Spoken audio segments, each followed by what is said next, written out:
Good morning, ladies and gentlemen. A Wednesday morning Ultimate Cavaliers show. Cavs and coffee. Mikey McNuggets, Jason Lloyd coming at you. And Jason, we are in the dead middle of nothing season when it comes to the NBA and basketball. We are making topics up off the cuff, really. I texted you this afternoon saying, let's record a show. You said, what do you want to do? I said, I don't know. I'll figure it out. And I texted you about 20 minutes ago and said, we're going to do the best duos in the East and figure out where Mobley and Mitchell rank among that list. And as I was doing the exercise, there are some pretty good duos in the East. The injuries to Tatum and Halliburton certainly changed the rankings of the duos in the East. And I did a top 8 ranking. I'm not sure how deep you went into this if you thought past where the Cavs may fall. Two, which means Jason probably has him in the top 2 then. Maybe 1, maybe 2. But Jason, let's do this in reverse order. I'll start with my 8 and work my way down. Then we can argue where you think some of these guys and some of these tandems could actually fall. Because full disclosure, the Cavs are near the top of my list. They are not in these first 4 towards the bottom. But just like in the playoffs, 8 teams make the playoffs. I came up with 8 of the best duos in the Eastern Conference. Starting with number 8, Jason. I can't believe you found 8, so I'm curious to see. Listen. Some of these are a little bit of a stretch, full disclosure. But I'm starting with number 8, and it's Embiid and Maxey. And in theory, they should be higher. When they're healthy, and giant when for Embiid and a giant if, and I don't think he's going to be healthy this season. He's still dealing with knee injuries. They're 2 of the 20 most talented players in basketball. But just because Embiid, if he plays 35 games this season, I'll be surprised. I couldn't put them any higher than 8th. And if they were better candidates elsewhere across the East, Jason, I'd move them down even further. But I think considering the weakness of the rest of the Eastern Conference, you have a former MVP and a kid in Maxey, who I think is a really special talent. I had them at number 8. Well, that was my 2. So just only because I agree with everything you said. When they are healthy, though, they belong in the conversation. And if you get them healthy at the end of the year at the right time, who knows? But Embiid especially, I think the best days of his career are behind him. I don't know how much of a career, frankly, he has left. I think the knee is a degenerative thing. And it's probably, I don't know if degenerative is the right word, chronic, certainly. Yeah. And I just think that it probably is what it is for him in his career. But if you're going off, like, I'm guessing I'm looking at this as like talent and ability when they're healthy, and them and the Cavs duo to me is the 2 best pairings in the East. But I'm curious to see what else came up with. All right, so that was 8. They're more talented than who I had at 7, but Bam Adebayo and Tyler Herro just play a lot more, Jason. Like, I had to count availability for something, and that really dropped the Sixers down. I don't think Bam or Herro are a star. I think they're both really good, high-end, like top-level 2s and 3s, but in Miami, they are the 1s and the 2s, and that's why they keep making the play-in game and getting eliminated in the first round of the playoffs. So I had them at 7. At 6, I had Trae Young and Jalen Johnson, taking a risk on Johnson coming back from that season-ending surgery, but I mean, he has the size, the skill to be, I don't want to say transcendent player, but certainly an all-star caliber wing. You know how I feel about Trae Young. I do not like his play style. I am not a Trae Young guy whatsoever. But if you put Trae in the situation he's in with Porzingis and Okongwu and all the wings they have, Daniels, Johnson, Risa Shea, they made some really smart moves. They added Nikhil Walker-Alexander this summer. Like, it's put up or shut up for Trae Young. This team was built to maximize what he does.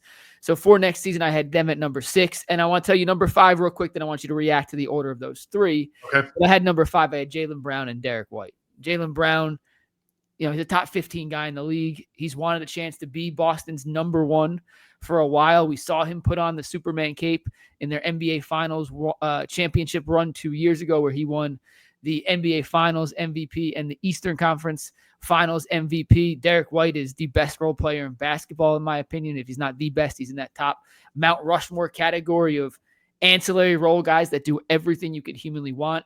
And if you were to ask me between Bam, Herro, Trae, and Jalen, and White and Brown, which duo would I want most for next year, even though I'm not sure they're the most talented duo, I would pick Brown and White just because of their proven production and two-way abilities. Yeah, I can't argue that. Derrick White, to me, is He's still kind of an unknown, underrated guy, I think, in most NBA circles. Maybe I'm wrong on that because the Team USA stuff sort of put him on the map, but he's the guy who can do everything in a complementary role. The Hawks one surprises me only because I think you got a couple guys as the second option to go with. I mean, Ricochet might be in that conversation by the end of the year, but I know you're doing this right now. I mean, I was so soured. I expected so much more out of Miami than what we got in the playoffs. I think I'm just down on them in general, but you're right. They belong in the conversation. I can't argue with what you've got, with where you've got. I went back and forth for that 7th spot. Would you rather have Scotty Barnes and any combination of Jakob Poeltl, Emmanuel Quickly, Brandon Ingram over Bam and Herro? I couldn't put them over them. I just couldn't. Yeah, I think you got that right. Yeah, I think you got that right. All right, so let's get into the top 4 here, Jason. At number 4, this probably has the best player and then the worst player on the list. That's Giannis and Myles Turner, which is an interesting duo because they're the 2 bigs on Milwaukee, but without Dame Lillard, without Chris Middleton, certainly not Kyle Kuzma, Myles Turner is their second best player. It's a weird pairing for a duo because it's a 4 and a 5. Yeah. But he was their big offseason acquisition. He had a gigantic role in Indiana's trip to the finals next year. And I don't necessarily love Myles Turner as a player individually, but I do think he's a really nice fit alongside Giannis as a rim protector and a floor spacer, kind of a more athletic version of Brook Lopez. And when playing alongside Brook, that is when Giannis was at his peak defensively and offensively, which he's still there. And at the end of the day, Giannis is the 3rd best player in the world, in my opinion. Maybe the 2nd best player, at absolute worst, the 4th best player. And no one else in the conversation in the East is even close to being a top 5 guy. So because of Giannis's pure status alone and stature alone, he elevates Myles Turner into that number 4 spot, in my opinion. Yeah. I don't like the pairing of them together on the floor. I'm curious to see how this works. I thought it was a weird move, but for Milwaukee, even weirder when you consider the Dame piece and giving him $100 million to go away. So I'd be curious to see how this works on the floor. I would like to bump them down to Boston and move Boston up, but you're right. Like, Giannis is the best player that you've mentioned so far. So how can you, it almost feels sacrilegious to put him lower than 4 or even have him at 4. So yeah, I mean, I get the logic and reasoning behind it. There's just really no great player on Milwaukee's roster to pair with him at this point. Yeah, it's simply a Giannis pick. Yeah. Like, if it was Giannis and Kuzma, they're probably down 1 spot. Yeah. But Turner, Derrick White, like, they're in that same plane. I'd rather have Derrick White than Myles Turner, but they're in that same tiering of whatever, of like high-end role players. So I had him at 4. The top 3 is where I think this comes down to preference here, Jason. And I'll give you my 3, my 2, and my 1. Then I'm curious if you would have them in the same ranking. And reminder, this is a projection for the upcoming season. This isn't based off past performances. This isn't based off your overall career resume. This is for next season. Who are the best duos in basketball and in the Eastern Conference, excuse me. And at number 3, I had a team that had 2 guys on the All-NBA second team last year, and that is the Knicks with Jalen Brunson and karl-Anthony Towns. At number 2, I have a team that I think could have 2 guys on the All-NBA second team this year. The Orlando Magic and Paolo Banchero and Franz Wagner. Yeah. And not being a homer because this is the Ultimate Cavaliers show, Jason, but with the expectation that I have for Evan Mobley and the step forward I do believe he's going to take this season, alongside Donovan Mitchell, who was an All-NBA first-team player last year, I do think, based on my projections, what I think the ceiling is for the pairing, for what the team is, and what this exercise is, I think the best duo in the Eastern Conference for next season is the one right here in Cleveland, Donovan Mitchell and Evan Mobley. Well, yeah, I think this was easy to me when you sent this out, is, rank the pairings of the 2 best. It was always going to be these 2 at the top. And if you want to stretch it to 3, when he's healthy, I'd put Darius in that as well. Probably is the best 3-man combination in the East. But when you're talking about the 2 of them, we have made very clear how we think this season's going to go, that how far a Donovan Mitchell-led team will get you. We have 8 years of proof now, and it's the second round. And Donovan has basically said that. Kenny has basically said Evan has to become the focal point of this thing. So yeah, we're putting a little bit of projection in here, but I fully expect Evan to take another leap similar to what he did last year. And with another year of comfortability in Kenny's system, I think last year was just sort of the foundation of what Kenny wants to do. I think there's more in there that he wants to get out of Evan and put him in more strategic places on the court to get more out of him. So I think this is easy, that this is the best two-man. Donovan's still in the prime of his career for now. I do wonder if he's a guy who's going to fall off a cliff when we get there. And that's why I keep putting off the contract extension talks. Like, just enjoy this, guys. Enjoy where this team is at. Enjoy them chasing a championship the next couple of years, and worry about that stuff later. Now's not the time to talk about it. But it is like sort of floating in the ether of, what, man, do you really want to pay Donovan $60 million, $65 million on his next contract? But for right now, for him being in the prime of his career, for Evan not even being in the prime of his career, I think the prime is still in front of him. It's not even close to me that this is the best two-man group, which is why it sort of felt like, I mean, people took a lot of shots at the Cavs, and I get it, like, rightfully so, with the way the season ended.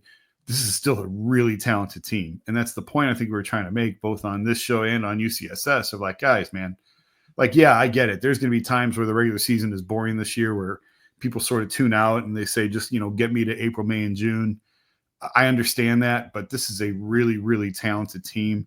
This is a team that should win a ton of games again next year, should make a deep playoff run. I think nothing will motivate this team better than the last 3 months of everybody calling them soft.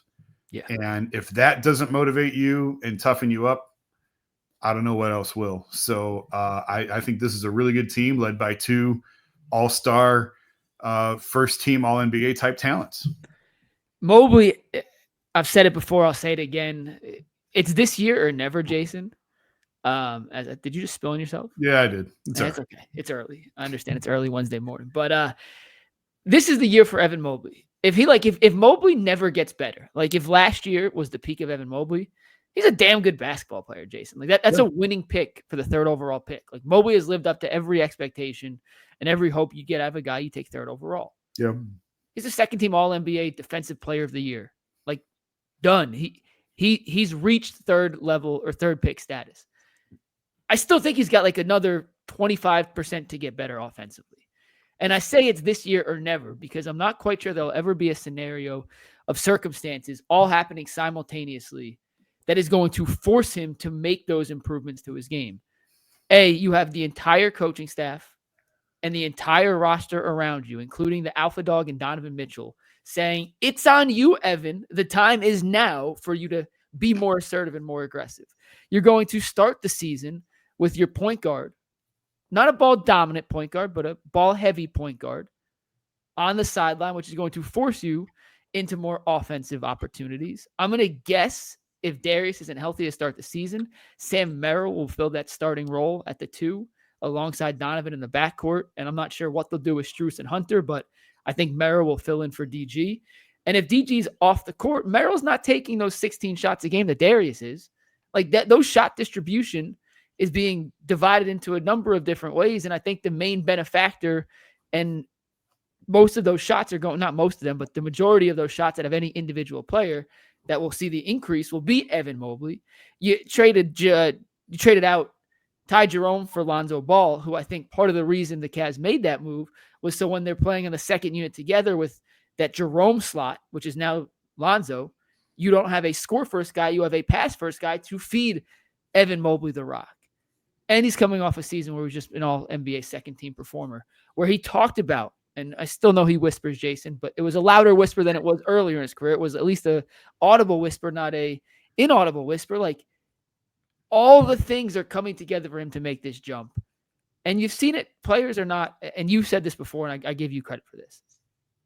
Progression's not linear, and every player takes different amount of time to reach like that status. And it could be out of force and necessity, or it can be out of just timing and a slower progression. This year, it all lines up for A, a need from the Cavs, and B, it's time, Evan. Like you're a max player now. and you have already lived up to the max player hype, but there's another level. And when everyone around you believes in it, it's hard not to believe in it yourself. So to me, Mobley and Mitchell's the right answer. And we'll get to the next topic in a sec, Jason, but how close in your mind is Paolo and Franz and/or Brunson and Cat? I like Paolo a lot. I like, I think he's an absolute beast. And in that playoff series a couple of years ago, I thought, okay, this guy is going to be one of those next forces in the league. Everybody wants to talk about the next face of the league. I don't know why it can't be Paolo Banchero. I know, part of it is based on team success and the fact that Ants just had more team success in Minnesota than what Orlando's had. But if he stays healthy, he took over games in that playoff series against the Cavs 2 years ago. I really, really like him. I think Orlando had a great offseason, but I still put the Cavs a notch ahead of them. Cat and Brunson, they're probably two. Admittedly, I took about 30 seconds to think about this, and when I came up with Maxey and Embiid as the two, if they can never stay healthy, two realistically in the East would probably be, for me, Cat and Brunson. Obviously, Cat brings defensive liabilities with him, and the one thing about Evan, I won't go so far as to say it's now or never for Evan. I think Brunson's a prime example. Look how long it took Jalen Brunson to turn into Jalen Brunson. He had to change teams and was in the league. I don't even know how many years he was in the league before he sort of erupted into the player that he is. And the fact that it was his fifth year, Jason. It was his fifth year. Okay, so I actually thought. What year is Evan Mobley entering this year? Yeah, 5, right? Number 5. Yeah, and the thing I was going to say with Brunson is he sort of dictates the terms because he's got the ball in his hands, and Evan should play with it more, especially with Darius being out. But it's going to take a concerted effort by Donovan to give it to him. And it's frankly on Evan to not only call for it, but to then do something with it when he gets it and to attack and create and facilitate and do all these things that you and I think he's capable of doing. Well, now he's got to go out there and do it. The only other thing I was thinking about this as you were talking about it, I hadn't really thought about what you do with the lineup with Darius being out. I think you're better off sliding Max to the 2 and putting Hunter in at the 3. I don't disagree.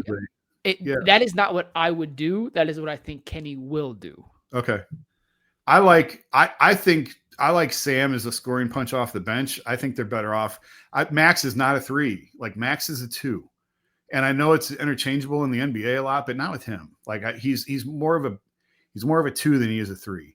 So I think while Darius is out, slide Max to the 2, put the ball in Donovan's hands as the point guard, slide Hunter into the 3. Because I just think that's their best lineup anyway. I think Hunter should be the starting 3 on this team for a variety of reasons. The length and athleticism that it provides to the lineup. I just think it's a better fit all the way around. I'll be kind of disappointed if they go back to Max is fine. Like, the advanced numbers were great with him in the lineup last year. I just think they're better off with Hunter at the 3, Max at the 2 to start the year. And then I would bring Max off the bench when Darius is healthy. Yeah, if you have Strus at the 2 and Hunter at the 3, you just don't have a ton of bench scoring. Mm-hmm. When they bring in the bench like Merrill's, now you're right. He's not a creator in his own right, and you don't have Ty. You have Lonzo, who's not looking to score. So you can pick and choose your battles. I think that's their best lineup as a 5-man lineup. I'm not sure it's their best overall game strategy, but we'll figure a lot of that out closer we get to the start of the season. Before we get to our next topic, I want to remind everyone that August 26th, guys, that is officially FanDuel Futures Day, a brand new holiday for fans who live for bold predictions and preseason NFL hunches. For 24 hours, FanDuel is giving you deals on NFL season predictions. So whether you're calling your MVP, eyeing a long shot division winner, or you're ready to crown your Super Bowl champ before week 1 even kicks off, this is your moment. Visit the FanDuel app today and start planning your future bets now, because Futures Day on August 26th is a one day only event. FanDuel, play your game, an official sportsbook partner of the Ultimate Cleveland Sports Show. Jason, I'm going to pivot. I know on the side of the rundown it has national TV games, last roster spots. Screw that. You mentioned something that I want to talk about. We're going to talk about it later today on UCSS anyway. So if you watch this, you're going to hear part of the conversation again in a few hours. But you talked about the jump from Kenny and how Kenny has to empower Evan and force the ball into Evan's hands at times. Make the guards make Evan their first look. we talk about players making the year 1 to year 2 jump all the time, right? From rookie year to second year, it's often the biggest jump you make. But does that jump exist for coaches? And I know Kenny had his stint in Brooklyn, but this is a totally different set of circumstances. And if you do think there's a coaching jump possible for Kenny Atkinson here in Cleveland, what would you like to see him kind of change up? And I understand I'm putting you on the fly here on the spot, so you may have a better answer in UCSS in 2 hours, but it's more interesting than talking about the national TV games again, because we talked about that yesterday. Yeah. I don't know that there's a jump for him to take during the season because he's not a rookie coach. He went through it in Brooklyn. I think the stint in Golden State was extremely helpful for him, learning under Steve, learning how Steve does things. Steve Kerr, to me, is sort of the coaching whisperer. And if you hear Mike Brown talk, and I know I mentioned this before, but if you hear Mike talk about how much he learned sort of sitting at the feet of Steve for those years that they were together on just how to relate to players and how to connect with players and about culture and what tone to set with the team in the locker room. I think Kenny learned a lot of that probably was implemented last year that we saw. The one area where I think Kenny needed to just go through it was probably in the playoffs. And we talked about that on the show last year that, we talk about Donovan made out of the second round, all this and that. And I kept saying, well, guys, like Kenny's never coached a team that could win a championship. And there's some nuance that comes with that. There's some feeling out that comes with that. So, and again, like he went against 2 of the best coaches around in the playoffs. So that was quite an experience as well to go against Spoelstra and Rick Carlisle in back-to-back series. And just coaches who have been there, coaches who have won championships, coaches who understand tweaking lineups from not even series to series, but game to game when things aren't working right. And I think the Cavs had a plan in place of how they wanted to approach last year heading into the playoffs. I think they accomplished it in terms of minutes, in terms of keeping guys relatively fresh and healthy. You can't control injuries, man. You can't control when they're going to strike. So that part's out of their grasp. You're just sort of at the mercy of basketball at that point. But I just think going through it once in the playoffs will be helpful to him, and just knowing when to pull the trigger on things. We talk about ATO plays and the importance of coaching in the playoffs and when to call timeouts, when to draw up, what's your go-to play when you got to have a bucket. We've talked about that at length. And also just sort of tweaking the lineup. I'll go back when the Cavs won the championship. They brought Kevin Love off the bench. And the conversation, the guts that it took to do that. And to be able to go to Kevin and say, hey, yeah, you're a huge piece of what got us here, but you don't fit right now with what it is we're trying to do. So we need you to swallow some pride here and accept a lesser role. And to be able to have those conversations with guys, whatever that may look like. This is a pretty egoless team, I think, for the most part. Every NBA player has an ego, but for the most part, this is a pretty low-key team. So I don't know if that would necessarily be a conflict point for him, but you understand where I'm going with it, of just being able to make those decisions, those in-series decisions. So I don't think there's anything during the season.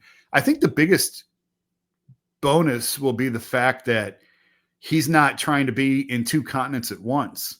And that's something that we didn't spend a lot of time talking about, but I think he did, obviously look at the offense that they installed and the way that they played and keeping the defensive principles from JB. But he didn't have a ton of time here last summer because he was coaching Team France in the Olympics. So he's on planes back and forth and coming to Cleveland and then he was in Vegas like, I think a day and a half, excuse me. I think it was like a day and a half or 2 days. Yeah. Yeah. And then he was right back over for the Olympics, where this summer he's been able to fly out to different places and spend time with guys. I'm sure he's been able to be in the facility more where he can put in more of his concepts. Like anytime the longer you're in a place, the more you can build on things, right? Like year one, especially the situation they were in, it was just sort of like, just get the basics down. And now I think they can build off that. So I don't know if there's anything necessarily he needed to go through and learn last year to this year, other than just getting that playoff experience of just going through it with the team that can win the championship, and then the offseason stuff of being able to spend time with guys, dig in with guys, put in an offseason program. And by the way, catch his breath a little bit. I'm sure he's exhausted when you talk about the grind of an NBA season and the physical and the mental exhaustion of being a coach and the Olympics on top of that. And now you're jumping into a new job. And now here we go again, 82 games and now the playoffs. I'm sure he needed time to just sort of decompress a little bit, catch his breath, and mentally recharge a little bit. So I do think that you'll see a better Kenny this year than you did last year. And obviously he was terrific last year. I do think you'll see a better version of him this year, but I don't know that necessarily there's any one thing he needed to learn. That was a really long-winded question that answer that I didn't spend a lot of time thinking about. So I hope it makes sense. No, it did. And you hit on some of mine. So I'm going to make this quick. I'll expand more on some of these thoughts coming up in a couple of hours when we discuss this on UCSS later today. But just a couple real quick things. He did make some lineup adjustments. And I think in the playoffs, he was handicapped due to the injuries. But I remember when they first traded for DeAndre Hunter, we had those conversations about, oh my God, Jared Allen's not closing games anymore. It's Hunter at the 4. And then he kind of got hamstrung due to the injuries in the Indiana series. But the two main things I want to see from Kenny next year is, you know what you do well. Other teams know what you do well.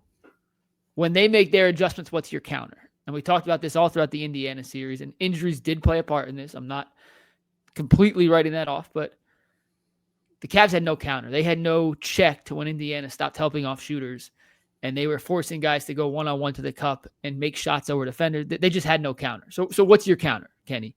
What is your, okay, if that's how you're going to play, what are we going to do? And I didn't think they were prepared for that in Indiana. And the second thing is, I think they have to be less tied to their primary defensive principles and be more willing to switch it up a little bit. And I'm curious if they played such a soft switch conceding defense all year because of the personnel, or if that was just truly Kenny's philosophy. And you can get away with it in a lot of situations because of the defensive capabilities of Evan and Jared and their ability to stay in front of guards. But my Jason, in a playoff series, in a big situation, when you play a smaller backcourt like they do with Darius and Donovan and Max Strus, I just can't see them give up and concede switches on Pascal Siakam, who immediately turns around, seals them, and gets an easy layup. Yeah. Like, I want to see Kenny instill a defensive philosophy in this team that works in some certain circumstances, but in certain matchups where you're just undersized at 3 positions, like you have to change. And they were unwilling to change. So maybe it goes back to counters as well, but you know what you want to do. You know what works for them most of the time. What's your counter when you run across a team and a certain lineup that your primary principal defensive strategy and offensive strategy doesn't work against? What's the counter? So those are things I'm looking for here in year 2 from Kenny. Final thoughts, Jason, we'll wrap up here. Let's do it again in a couple hours on UCSS. We'll expand on all those thoughts. It's me, Jason, and Dustin on the panel talking joint practice, Guardians, and a little bit of Cavaliers basketball. We'll see you in a couple hours. Thank you for tuning in to the Ultimate Cavs Show on a Wednesday morning. For Jason Lloyd, I'm Mikey McNuggets. Have a good one. Peace.